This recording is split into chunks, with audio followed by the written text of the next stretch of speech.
फिर से प्रणाम। जय हो आजमगढ़। हम सोचे थे कि पहले ही बात करेंगे, पर पहले हम गाना सुनने में बहुत बिजी हो गए थे।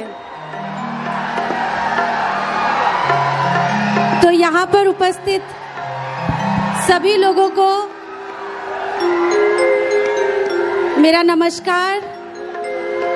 और सबसे पहले मैं हमारी जो यहाँ प्रशासन है उनको धन्यवाद देना चाहूँगी कि इतना अच्छा आजमगढ़ महोत्सव का आयोजन किया गया और आज भोजपुरी नाइट के उपलक्ष्य पर हम सभी कलाकारों को बुलाया गया, इतना सम्मान दिया गया, उसके लिए आप सभी को धन्यवाद। Thank you so much for having us. और आजकल हम जब भी आजमगढ़ आवे नी ना तो इतना सारा डेवलपमेंट देख के हमके एक के बाद दिमाग में आवेला। कह के बताई कि गा के बताई?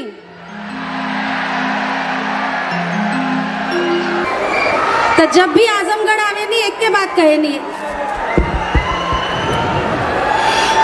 ए राजा हमरा के आजमगढ़ घुमाए दा,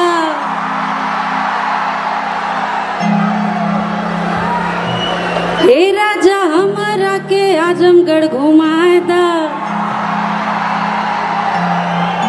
चल के मुबारकपुर के सड़िया किनाए दा, भंवरनाथ बाबा के हो दर्शन कराए दा,